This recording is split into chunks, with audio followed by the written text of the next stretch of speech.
Dans cet épisode des Voix du foot, on parlera de parafoot, une pratique dont on parle de plus en plus et qui comprend plusieurs types de handicap tels que le handicap mental.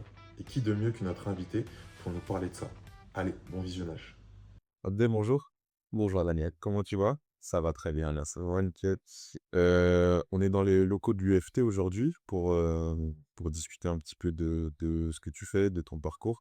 Est-ce que tu peux te présenter pour tout le monde, pour ceux qui ne te connaissent pas? Ok. Et ben moi, je suis Abdel travailleur. J'ai 48 ans. Bientôt 40 plus. Ok, encore jeune. Voilà, je suis enfant. Et donc, je suis un ex-footballeur. Euh, je joue je joue au Maroc pendant 3 ans en première division. Et après, je suis venu en France en 99 pour jouer à Jeux des Tours en CFA. Après, bon, voilà, j'ai fait un petit parcours un peu partout en France, je joue un petit peu en Corse, en Montpellier, et après je suis revenu ici. Donc en France, j'étais un professionnel, mais j'étais sous beaucoup aussi. Ok, et au Maroc, tu étais footballeur professionnel? Oui. Ok, comment ça s'est passé tout le passage en tant que footballeur pro au Maroc? Bah, où tu as débuté, les clubs où tu as débuté? En fait, moi, je suis né, grandi avec Ness, et donc c'est une ville qui est au centre du Maroc. Et, euh, et donc, bah, j'ai fait mes classes là-bas. J'ai commencé assez tard dans le club. J'ai commencé à jouer en club à l'âge de 14 ans. D'accord, ah oui, Tu vois? effectivement. Voilà, c'était compliqué, là, voilà. Ouais. Donc, et donc après, quand j'étais junior, à 19 ans, j'ai été appelé par l'entraîneur d'équipe pro à la fin de l'année. Et j'ai fini la saison en pro, puis après j'ai fait 3 saisons. Ok, bah, super. Et du coup, ensuite, après les 3 saisons, si je dis pas de bêtises, t'es venu en France, c'est ça? Après voilà, j'ai eu l'opportunité en fait, il y a un agent qui m'a rencontré là-bas et il m'a proposé de venir ici, du coup, normalement on devait faire des essais dans le club pro aussi, sauf qu'on n'a pas eu, voilà, on n'a pas eu la possibilité au niveau des visas et tout ça. Ok. Et après, c'était le club de Jouer Network qui a pu faire, le nécessaire au niveau administratif pour que je puisse venir ici. Et ton passage dans le sud, c'était avant d'aller à jouer les tours ou après? Non, en fait, je suis venu à Jouer Network directement. OK, j'ai que 3 saisons et après Jouer des Tours, je suis parti jouer en Corse, Ok. à Corté, et après Corté, je suis revenu ici. Non, je suis parti à Paris, à Aubervilliers 2, et après Aubervilliers, je suis allé à Montpellier.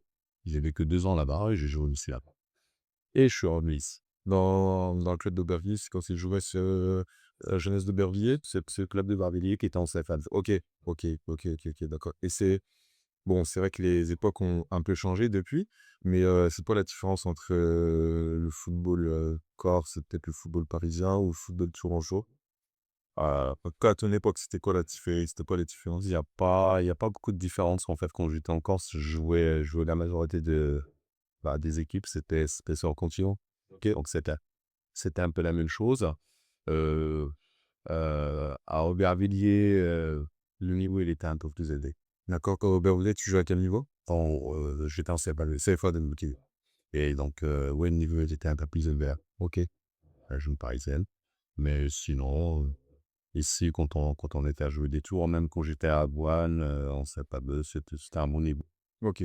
Et après ta carrière de joueur, qu'est-ce qui s'est passé? Est-ce que tu as commencé à entraîner? Est-ce que tu as fait d'autres choses?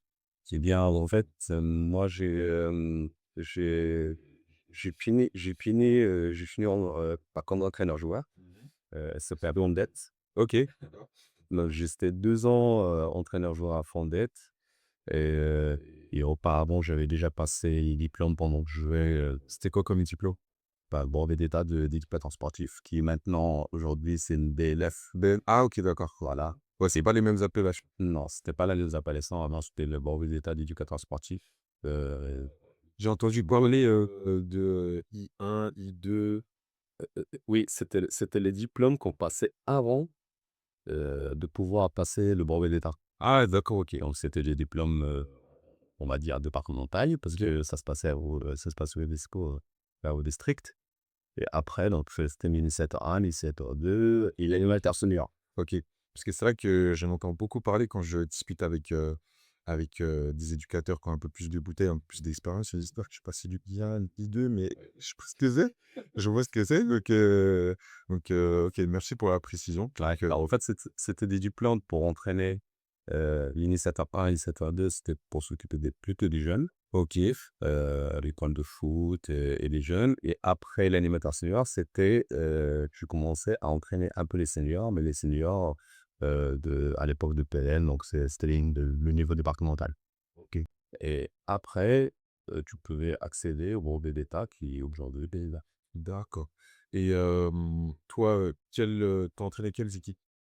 Eh bien moi, quand j'ai commencé à entraîner, donc j'ai entraîné toujours dans les clubs où je jouais.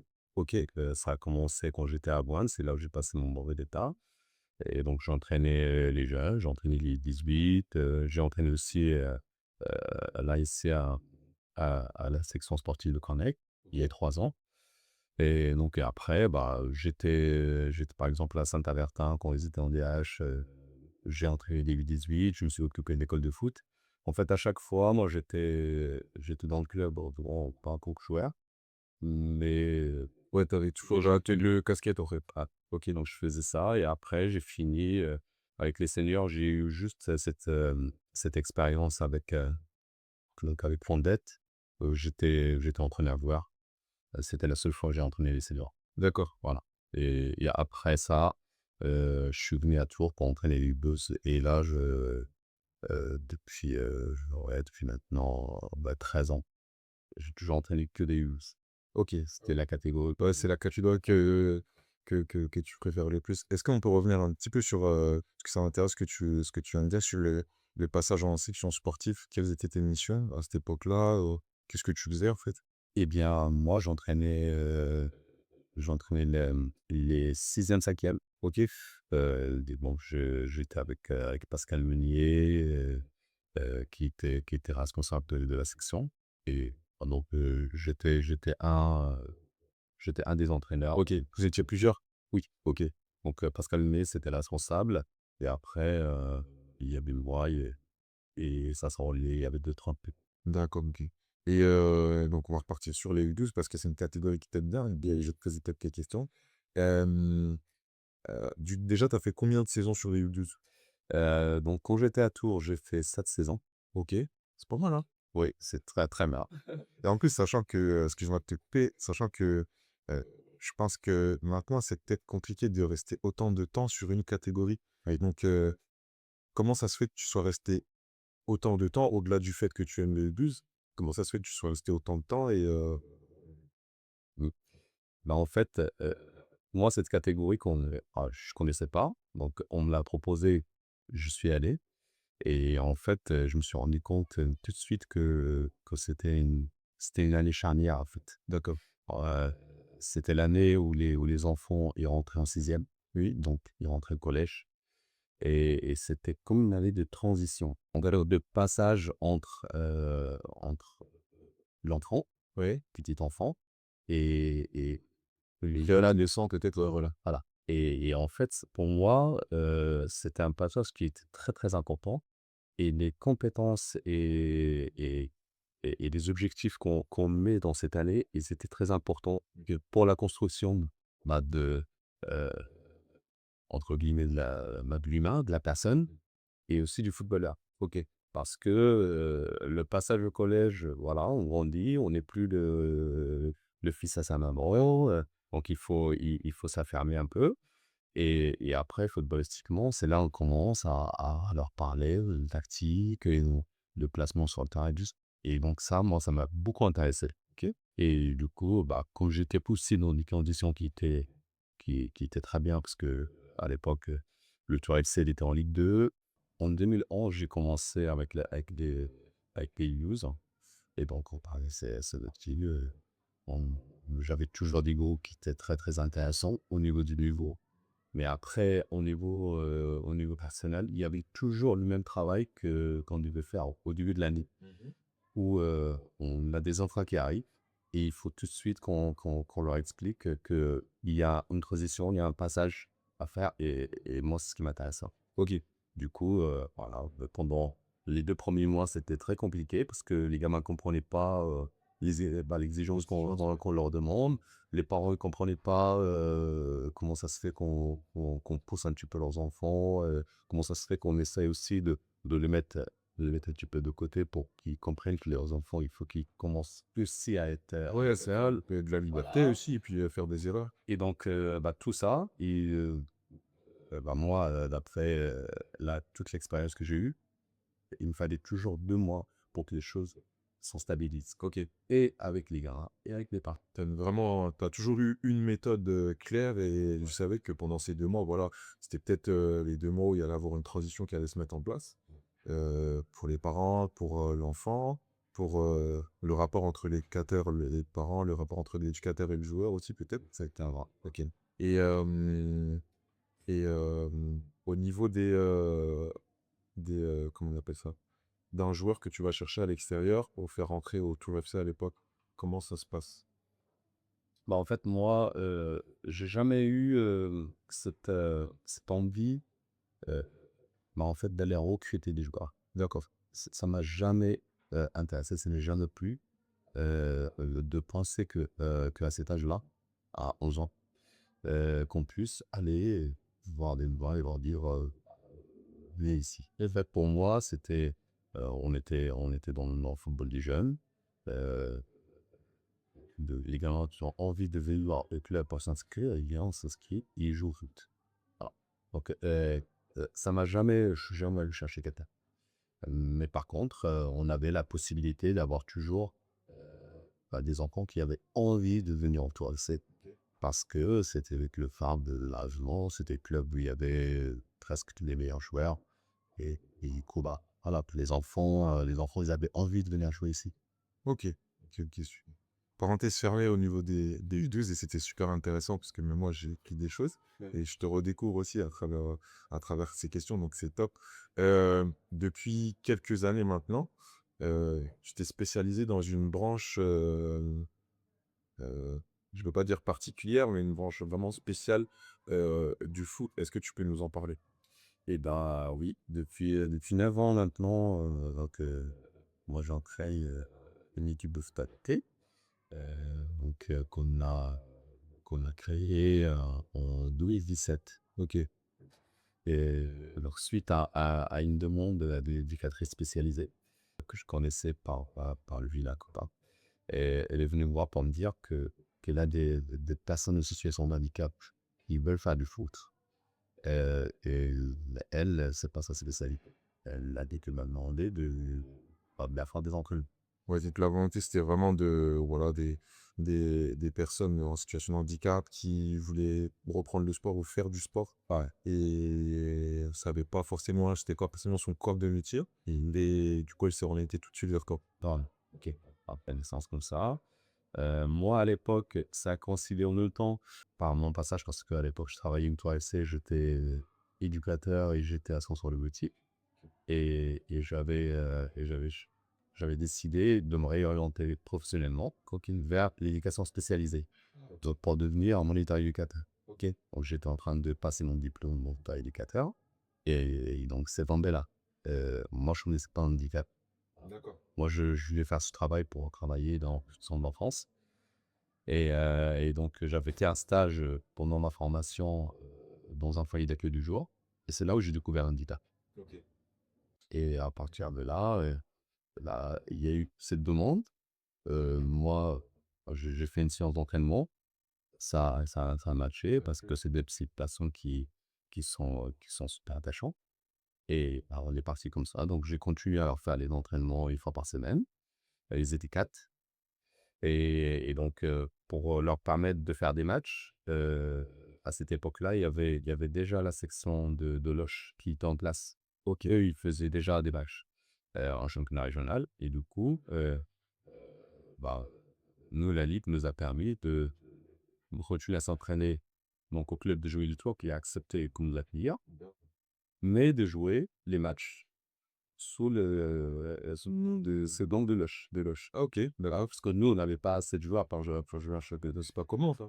C'est pas commun, mais ce qui est bien dans ce sport, c'était aussi pour le développer, c'est de faciliter les choses. Oui. Et donc c'est parti comme ça. On a fait la première année comme ça. Et la deuxième année, et bah, les 4 se sont transformés en 10. Ok. Et on s'est inscrit au championnat. Et là, on a joué avec les couleurs de jouer les trois. D'accord. Et c'est parti. Bah, c'est top ça. Est-ce que pour quelqu'un qui voudrait se lancer comme toi dans le sport handicap, peu importe le sport, est-ce qu'il y a un diplôme pardon, spécial à passer pour pouvoir entraîner? Eh bien, oui, en fait, la Ligue du Centre propose des formations pour les personnes qui veulent s'initier à entraîner un public particulier, donc de personnes en situation de handicap mental surtout. Euh, et donc, oui, il y a des formations qui sont proposées. Il y a aussi le BPGEPS, avec option sport adapté, qui peut aussi permettre d'entraîner. Et voilà. Et après, euh, il y a aussi le savoir-être. Ok. Euh, donc, on peut très bien avoir de connaissances dans le sport, mais avoir aussi une sensibilité et une manière de comprendre les personnes qui sont en situation de handicap, bien s'occuper d'eux, bien les occuper et pouvoir faire ça. Mais mieux quand même, c'est de faire sa formation et de pouvoir les essais. Ok. Et toi, dans le cadre de l'équipe que tu entraînes, est-ce que tu fais depuis plusieurs années à travers le foot, on parle de quelle sorte de handicap? Eh bien, c'est le handicap mental. Ok, voilà. Psychique et mental. Ça, c'est sport adapté. Ok, donc c'est pas le handicap mental. C'est quoi la différence? Donc la différence, c'est que le sport adapté, c'est ouvert aux personnes qui sont en situation de handicap mental et psychique. Et, le, et donc, il fait partie de la fédération du sport adapté. Ok. Et après, un handisport, donc là, c'est pour les personnes en situation de handicap moteur. Ok. Mais eux, ben, c'est la fédération en fait, la fédération française de handisport, en fait. Ok. Donc, c'est deux fédérations différentes c'est pas les mêmes handicaps. D'accord. Toi, dans ton groupe, est-ce qu'il y a des... Alors, on a parlé de handicap moteur, ça c'est mental, pardon, excuse-moi. Ça se traduit de quelle sorte? En fait, ça peut être un simple retard, déficience. Ok. Ça peut être de l'autisme, ça peut être de la trisomie. Donc, voilà, il y a beaucoup de choses. Ça peut être du handicap psychique, une personne enfin, voilà, qui ont des problèmes psychologiques. Euh, voilà. Donc, c'est tous ces handicaps qui touchent le mental, touchent la, L'ambiance sociale. psychologique de la personne humaine. Ok, d'accord. Dans ton équipe aujourd'hui, il y a combien de joueurs? Aujourd'hui, on est donc dans l'effectif qui est fait de la compétition. euh, on est 27 cette année. Ok. Bah, avec deux équipes. Donc là, on joue à 7. Ok. Deux équipes qui jouent dans deux niveaux. En fait, au championnat régional, il y a niveau 1 et niveau 2. Et donc, on a deux équipes qui jouent dans les deux championnats. Ok, comment ça se passe cette saison? Comme il est dit. Et bah, cette saison, ça se passe très très bien. Ça se passe très très bien. Donc, on est pour l'instant premier. En fait, le championnat, il se passe en 3 journées. Ces journées-là, c'est des plateaux. En fait, il y a 9 équipes en championnat. Mais en fait, on se rencontre tous. Donc, à chaque plateau, on fait 3 à 4 matchs. Ok. Et au bout de ces 3 plateaux, bah, on a toujours le classement qui est là et le premier sera champion.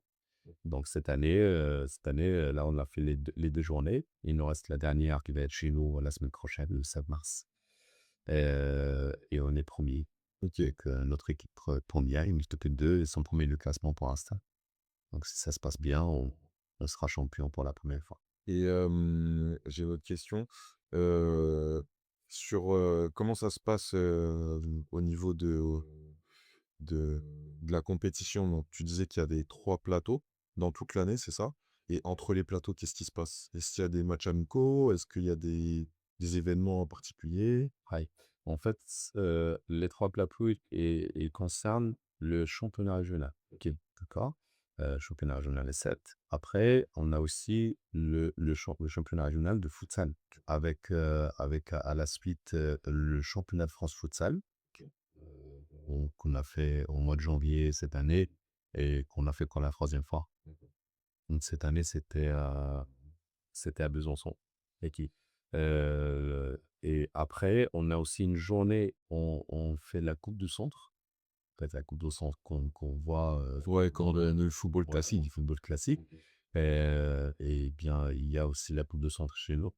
Mais par contre, elle se passe sur une journée. Donc on fait un championnat sur une journée. Ok. Est-ce que c'est Ah, bien un tournoi d'équipe peut-être oui, oui, c'est ça. peut-être passer un peu moins d'équipes et Ouais, et c'est aussi parce que il y a aussi moins de moyens qui sont attribués aux sections du sport adapté. Donc, on ne peut pas avoir la possibilité de se déplacer tous les week-ends. Donc, là, par exemple, là, on a aussi la Coupe de France qu'on a gagnée 2 fois. l'officialisation. Dans Sinabora. Ok. Et après, donc, on a à la fin de l'année le championnat de France foot à 7. D'accord. Là, pour l'instant, on a fait 6 fois. Parce qu'il y avait les années de Covid où les gens ne pouvaient pas le faire. Et donc, ce championnat de France, il y a en fait, c'est les 3 premiers de classement qui peuvent participer. Ah, ça, c'est la conséquence du championnat, un des 3 plateaux? Les allons l'année prochaine. Donc, le classement final de championnat, il donne les 3 premiers, ils peuvent aller au championnat de France. Ok. Donc, nous, pour l'instant, on a toujours été second, deuxième, une fois troisième. Et cette année, bon, on vise pas bien. Croise les doigts pour que ça se passe bien. En tout cas, c'est bien parti. Donc, on va dire qu'il n'y a pas de raison que ça se passe mal, mais croise les doigts. Voilà, on va espérer. Ok, c'est top. Est-ce que tu as euh, un staff ou des personnes qui t'accompagnent pardon, dans ce projet autour du parafoot? Oui. Et tiens, il y a non plus Youssef Tzazi, qui a commencé à m'accompagner quand on était à jouer les tours. Donc, les premières années, les 3 premières années, j'étais tout seul Ok. parce qu'on n'engageait qu'une équipe. Et l'effectif, il a commencé, il a grandi. Et à partir du moment où on avait assez de joueurs pour faire 2 équipes, et ben Youssef, voilà, il m'a rejoint pour s'occuper de la deuxième équipe. Et depuis, bah, on travaille ensemble. Donc, le groupe, voilà, nous, il n'y a pas. On a 2 équipes parce qu'on doit faire 2 équipes, on jouait, mais on se rentraîne tous ensemble. C'est comme si c'était un grand groupe finalement. Exactement. Voilà. Donc c'est la même chose. On fait tous les deux la même chose. Et voilà, mais ça se passe très bien. Et quels sont les rôles dans votre binôme? Comment vous constituez les équipes? Comment vous organisez autour de l'équipe pour les choses qu'elle fait un peu à côté? Comment ça se passe? Alors, en fait, ça se passe d'une manière fluide. Il faut vraiment parce que bah, moi, je suis là depuis le début. Donc, je suis considéré, entre guillemets, comme le responsable de la section.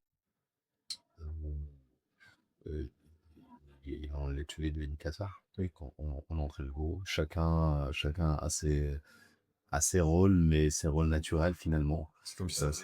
Donc voilà, oui, il y a des relais finalement. Et après, bah, les groupes, ils sont constitués par rapport au niveau, ce qui est complètement normal.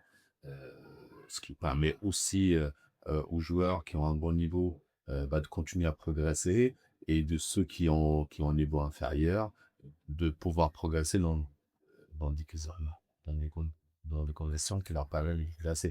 Parce que voilà, si on met quelqu'un dans un niveau qui est beaucoup plus supérieur à lui, il va pas progresser, il va pas prendre un plaisir. Et nous, la base de cette section de ce sport, c'est que la personne s'épanouit. C'est le résultat, la performance est vraiment secondaire. Voilà. Donc, la le vrai objectif, c'est que la personne, quand elle est ici, elle pratique déjà, le sport qu'elle aime, et s'éclate dedans et prenne plaisir. Donc, c'est vraiment le vrai objectif. OK. Et tes joueurs, à côté du fait qu'ils jouent au foot, je sais pas, que tu parles foot, est-ce qu'ils travaillent à côté? Comment ça se passe? Eh bien, il y a le tout. La majorité, ils travaillent en ESAT. OK. Est-ce que tu peux nous dire ce que c'est? Et ben, en fait, l'ESAT, c'est des établissements qui proposent du travail à des personnes successivement donc, à des conditions adaptées à leurs difficultés.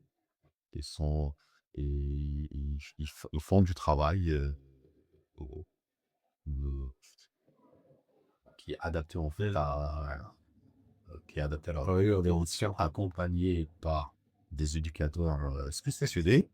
Et voilà, ça leur permet de travailler dans un milieu protégé. OK. Et le but aussi de ces ESAT-là, c'est que les personnes prennent confiance, travaillent, progressent. Et quand c'est possible, quand la personne a bien avancé, bah, s'il a la possibilité d'aller travailler dans le milieu ordinaire. OK. C'est un peu un moyen d'insertion finalement. Exactement. Et d'ailleurs, moi, dans mon groupe, il y a plusieurs cas qui étaient en ESAT et qu'aujourd'hui, ils sont en milieu ordinaire. OK. Est-ce que c'est pas un peu, une victoire en vrai pour vous? Pour eux en premier bien sûr, mais aussi pour vous, à travers le fait que vous les accompagnez, déjà peut-être depuis quelques années, de voir la progression ou l'évolution. On en parlait tout à l'heure, peut-être d'un sans vraiment de comparaison, mais peut-être d'un joueur qui passe d'un niveau A à un niveau B, peut-être, enfin vraiment, vers le haut. Est-ce que c'est peut-être c'est une victoire aussi pour vous? Bien sûr, c'est une satisfaction. Et c'est surtout une victoire pour eux-mêmes, en fait. Parce que, en fait, c'est des personnes que, moi, quand je les ai connus, il y en a certains, quand je les ai connus, heu, ils étaient pas aussi ouverts, ils étaient pas aussi, confiants Oui. qu'aujourd'hui. Donc ça, c'est le travail de beaucoup de personnes. Il y a pas que la section de foot adoptée. Ils sont accompagnés aussi, ouais, dans leur établissement, dans les ESAT. L'année dernière, la saison dernière pardon, heu, il y a le premier tournoi de parafoot, heu, qui a été effectué, ici sur les terrains de la Vallée du Cher. C'est le premier er si je dis pas de bêtises, je crois que c'est le premier tournoi qui a été fait dans le département, peut-être même un peu plus du département. Ouais, même dans la région, je pense. OK, dans la région. Donc 120 joueurs, 16 équipes à peu près, sur une journée. Est-ce que tu peux nous parler de ce tournoi? Quel était l'objectif de ce tournoi? Et à la fin, qu'est-ce qui s'est passé? Qu'est-ce que ça a engendré? Eh bien, en fait, ce tournoi, moi, ça il me tenait à cœur parce qu'en fait, ce que j'essaie de faire avec le foot adapté, c'est que, c'est qu'on le considère limite plus comme le foot adapté. C'est que ça soit quelque chose du foot normal, moi. Et donc, comme il y a des tournois dans le foot ordinaire, pourquoi on ne peut pas organiser des tournois aussi dans le foot adapté? Donc c'est parti de là et on on a lancé cette expérience, les clubs, qu'on est maintenant, donc on peut les contacter pour les faire venir. Après voilà, ça s'est bien passé, les gens ils ont passé une journée, ils ont joué au foot. Heu, on a préparé en même temps le championnat de France, c'est pour ça que je l'ai fait aussi à ce moment-là. OK. C'était juste avant le championnat de France. Et ah c'était quelque chose de pour moi qui est, c'est une suite logique finalement. On fait, on est au foot, on fait le championnat, on s'entraîne et pourquoi pas, faire un tournoi? Mmh. Et aussi, il y a aussi il y a le côté financier parce que nous, il y a des frais. OK, pour aller au championnat de France et tout ça. Et nous, à l'organisation ce tournoi, ça nous permet aussi de financer en petite partie ces déplacements. OK. En tant qu'équipe, para-foot, est-ce que vous avez eu des aides peut-être, du district, de la ligue, de la fédé, déjà dans un premier temps pour l'organisation de ce tournoi et par la suite? Nous, on a eu surtout de l'aide de la part de club. OK. Euh, c'est le club qui nous a permis de faire un tournoi avec les installations de la Mickey Tour. Oui, mais il y a l'aide du club. De toute façon, les aides qu'on a par rapport à cette section-là, ça vient souvent du club et aussi un petit peu de l'État, du département, de la région. Il y a, il y a des demandes, il y a des demandes à faire pour pouvoir alimenter un petit peu le côté financier de cette section. OK. Le tournoi, il vous a apporté quoi pour la suite? Et ben, le tournoi, il nous a apporté beaucoup de sourires, OK. beaucoup de plaisir. Et ça nous a fait préparer pour le championnat de France qui était juste après, parce qu'on a rencontré quand même des équipes d'un bon niveau. Oui, et en plus, je l'ai pas dit tout à l'heure, mais c'était un tournoi national, Oui, donc oui, il y oui. avait des équipes de toute la France. Bah oui, bah on a en fait l'équipe de Drancy qui a gagné. C'était l'équipe qui était vice-championne sur le tournoi après, quoi qu'il ait fait. OK. D'accord. Voilà. Donc, nous, ça nous a permis de se confronter à ces équipes-là, de faire plus de matchs. Ouais. Donc, voilà, c'est toujours dans l'objectif de, de, bah, de continuer à s'entraîner, de continuer à jouer et de prendre un plaisir de faire du foot en ligne. Voilà. Donc, nous, ça nous a capté ça. Et après, euh, d'un côté de communication extérieure, et ben ça permet à des personnes extérieures de venir voir le foot adapté. Et voilà, et on commence à parler de foot adapté, comment ça se passe. Et ça permet aussi d'autres personnes qui osent pas venir s'entraîner ou qui disent ah ben non, moi je peux pas, c'est pas pour moi, bah, de venir voir des personnes comme eux, ils sont aussi en situation de handicap et qui jouent au foot et qui se disent bah en fait, Moi aussi, je peux. voilà, Moi aussi, je peux et j'ai un droit aussi, donc. voilà, ça permet aussi à ces personnes-là de, de faire ce pas. OK. Est-ce qu'après, après ce tournoi-là, est-ce qu'il y a des demandes supplémentaires en termes de licence pour venir, s'inscrire, pour venir jouer, heu, en club, au para-foot? En fait, on a toujours des demandes de c'est que, et oui, il y a, il y a des personnes qui se sont passées, à qui ça, ça a intéressé. Voilà, par la suite, ils sont venus essayer. Je pense qu'il y a une personne qui était venue voir. Et là, cette année, il a eu. Ok. Voilà, donc, non, non, je pense que c'est très important.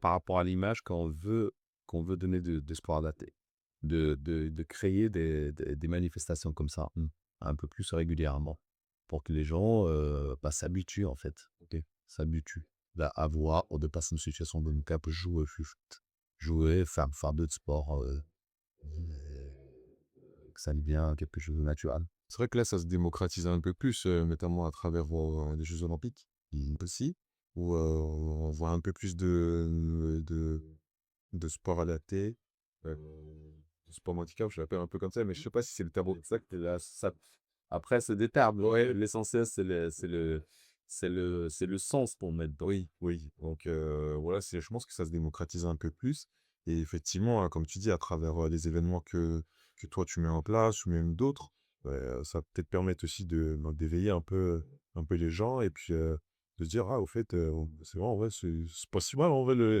le sport handicap», donc puis le parafoot ou tous les autres sports donc oui, moi je trouve ça bien.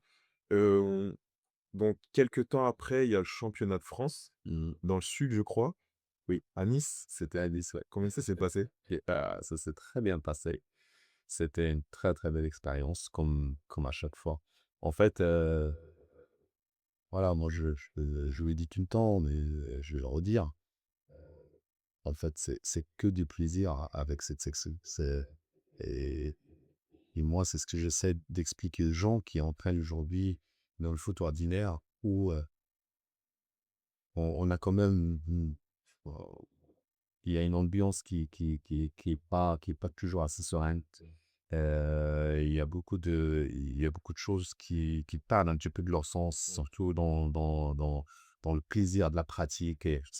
Et moi, je leur dis, mais venez voir le sport adapté, venez voir le foot adapté et vous allez comprendre. Euh, En fait, ça nous ramène à la base de la pratique sportive.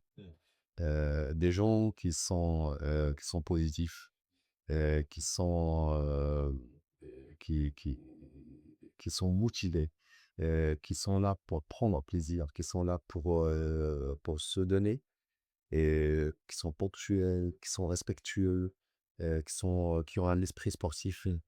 Et ben en fait, c'est quelque chose que malheureusement aujourd'hui dans le foot ordinaire amateur, ça se perd un peu. Et moi, c'est ce qui me fait vraiment plaisir dans cette section.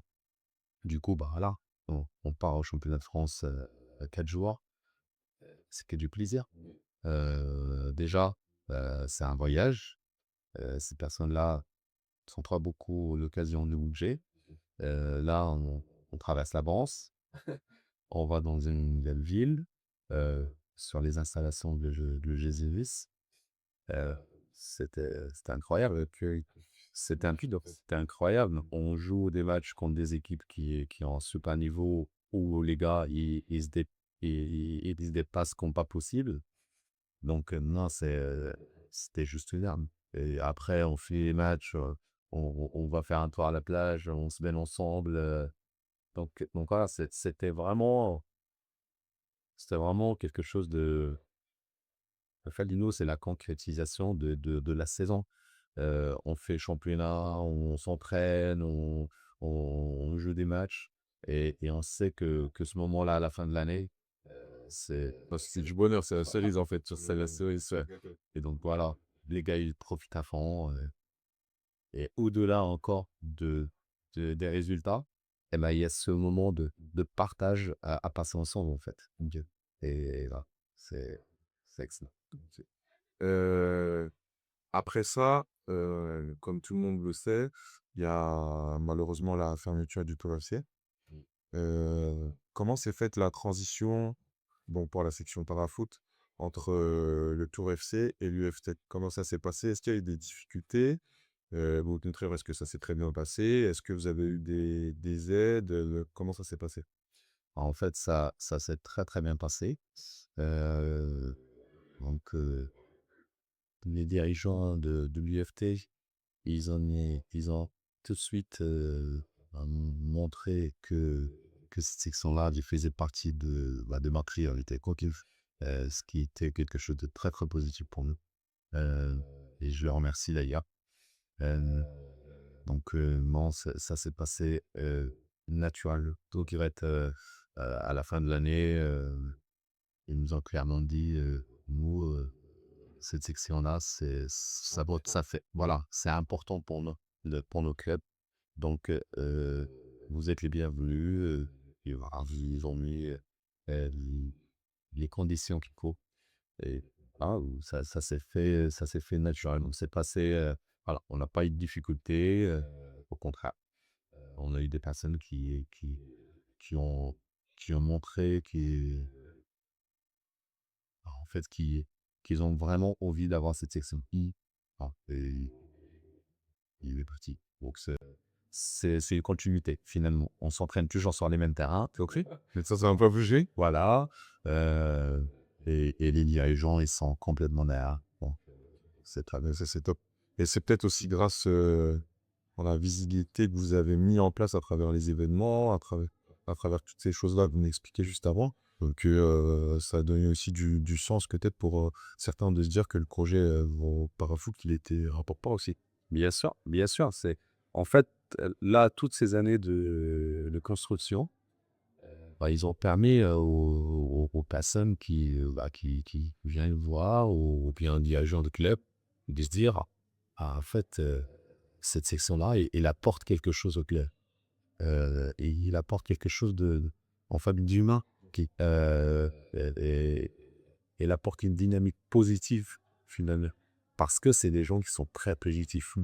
Et et ça, il y a beaucoup de dirigeants aujourd'hui dans les clubs qui l'ont compris, OK?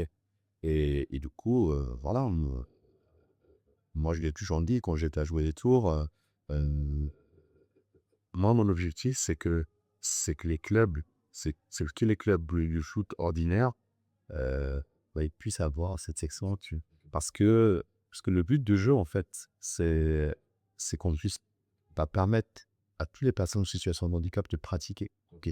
Donc, quelqu'un qui habite à Saint-Cyr et qui a pas la possibilité de se déplacer, bah, s'il n'a pas une section à Saint-Cyr, il va pas faire du foot. Donc on doit faire ça et moi, c'est un de mes objectifs, c'est d'aider, bah, tous les clubs ayant envie de faire, à monter la section et voilà, et essayer, voilà, de leur donner heu, les les bases, les connaissances pour pouvoir monter une section et comme ça permettre aux personnes de pouvoir pratiquer. Et tu vois? C'est ce qu'on a fait à Saint-Pierre-des-Corps. Aujourd'hui, il existe. Ça fait 2 ans qu'il pratique le championnat et j'aimerais bien que les autres clubs Pour aussi, OK. Faut que ce soit une fois pour, tous les clubs, ouais. Ouais, OK. Et récemment, je crois que la section Cora-Foot, elle a un label, si je dis pas de bêtises. Est-ce que tu peux nous en parler? bah, en fait, oui, c'est le label Sport et Handicap. OK. Donc, c'est un label qui vient récompenser, qui donne une reconnaissance, au club qui accueille et donc, il vient reconnaître, que le club a mis, bah, toutes les conditions des choses en œuvre, voilà, pour accueillir, les personnes en situation de handicap et leur permettre de jouer au foot dans des conditions optimales. Tu vois? Donc, nous, comme je te l'ai dit tout à l'heure, heu, on a de belles conditions pour s'entraîner. On a le terrain, on a le vestiaire, quand on veut se déplacer, on a des moyens pour se déplacer. Quand on a envie d'aller, quand on se qualifie pour le championnat de France, on peut y aller parce qu'il y a des clubs qui peuvent pas y aller, l'année dernière, bah, le club de Fleury, ils étaient 3e, ils ont pas pu y aller parce qu'ils n'avaient pas les moyens. Donc voilà, que ce label et il vient, reconnaître tous ces efforts-là que les clubs, et on avait déjà eu 2 fois quand on était à jouer les tours, bah, l'année dernière, c'était au Tour FC, mais comme on n'existe plus, et bah, c'est la liberté qui a mis en place les mêmes casiers, si tu veux, quoi. Donc, quoi, c'est quelque chose heu, qui vient reconnaître un petit peu le travail de tout le monde. Et c'est le travail de beaucoup d'années aussi, sinon. Oui, oui, oui, oui, c'est un travail de beaucoup d'années, c'est des, en fait, ça se construit. Ça se construit, mais ça se construit, sereinement. Moi, ouais, franchement, ça me demande pas plus d'efforts que ça. C'est un plaisir, heu et les choses se font naturellement. On essaye juste d'avoir un sens, en fait, dans ce qu'on fait. On est là, on sait pourquoi on est là. On est là pour permettre à ces personnes de pratiquer dans de bonnes conditions, leur permettre de prendre le plaisir de s'épanouir, tu vois? Donc à partir de là, les choses se déroulent vite. OK. Et toi qui es issu, pardon, des 2 mondes, donc du foot ordinaire et du parafoot, heu, quelle différence il y a entre les 2? Ah! Il y a là, aujourd'hui, pour moi, la seule différence, c'est dans l'état d'esprit. C'est que, heu, dans le foot adapté, on a un vrai état d'esprit de sportif. OK? OK. Moi, il y a, c'est c'est ce qui me manquait un petit peu dans le foot amateur senior. C'est cette exigence, c'est cette, voilà, entre guillemets, c'est ce En fait, professionnalisme quand tu es sur le terrain et ben, avec les personnes en situation de handicap, je retrouve en fait avec eux. On peut se t'exclure de compétition, ce truc-là? C'est même pas compétition, une excellence. Ouais, c'est l'état d'esprit. OK. C'est comment, tu es quand tu arrives sur le terrain, comment tu es quand tu pratiques ce sport. OK. Et bah, les personnes en situation de handicap que j'entraîne, heu, ils sont PCL, ils sont motivés, donc ils sont à fond et en fait, bah, moi je retrouve l'état d'esprit que j'ai toujours connu du foot. Cet état d'esprit de professionnalisme, enfin, en fait. C'est des gens qui, bah, c'est des pros. Oui, mais tu sens ça ce qu'ils font, en fait. Voilà. Dans la tête, c'est des pros. OK. Dans leur, heu, dans leur cheminement, en fait, dans leur façon de voir et de sentir leur sport, ils sont comme ça. Ils viennent ici, ils savent pourquoi ils sont là et quand ils finissent, ils sont positifs, heu et ça continue. OK. Donc bah, ça, on le trouve que là-haut. OK. Depuis quelques années maintenant, tu as, créé ta structure de sport adapté, on va dire ça comme ça, Oui, c'est de l'accompagnement. de l'accompagnement. OK. Est-ce que tu peux nous en parler, pardon, un petit peu? Oui, en fait, moi, Tu as comment ça se répète? bah, oui. Et ben, en fait, moi, donc j'ai été footballeur, je suis devenu éducateur sportif et je suis devenu moniteur éducateur et par la suite, j'avais envie de mélanger tout ça, tous 2.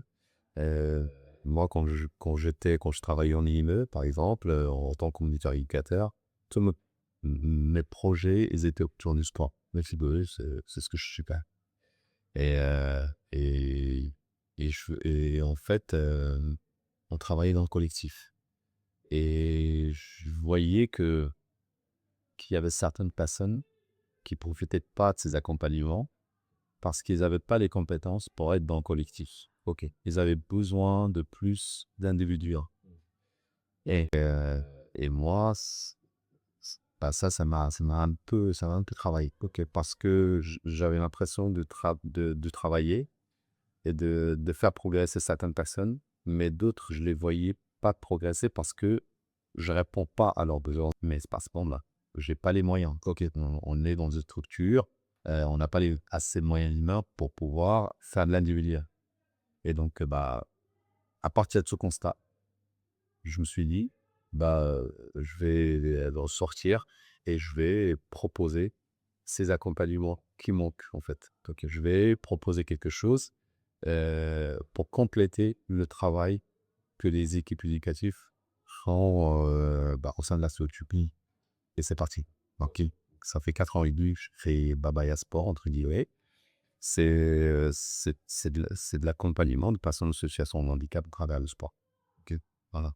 Donc je l'ai fait, surtout pour, travailler avec l'individuel, heu, pour essayer de l'emmener vers le collectif. OK. Mais pour l'emmener vers le collectif, il faut travailler ses compétences qui vont lui permettre d'aller dans le collectif, Le connaître, en fait. voilà, d'aller dans le collectif pour se sentir bien. Et donc, bah, voilà, ce travail-là, bah, j'essaie de faire. C'est un travail de prendre confiance en soi. Il y en a certains qu'il faut travailler leur estime et tout ça à travers l'activité sportive. Et ça se traduit à travers, quelle activité, exactement? Euh, on peut tout faire. En fait, ça part des besoins et des attentes de la personne. Donc, c'est Il y a pas ça interactif, je crois? oui, ça c'est venu par la suite. OK. Mais en fait, le fond du travail, c'est qu'on part des besoins et des attentes de la personne, puisqu'il a envie de faire. Et après, on travaille les compétences qui lui manquent. Donc, quelqu'un qui a envie qui aime bien aller à la piscine, et ben, je vais l'accompagner à la piscine. On va nager, on va faire des activités dans la piscine parce que il est dans un environnement qui lui convient. Et comme il est dans un environnement qui lui convient, il est en confiance, et ben à ce moment-là, on va travailler, On va travailler avec lui, on va lui demander des choses pour améliorer ses compétences et lui permettre de les sentir et s'ouvrir pour aller vers l'extérieur. OK.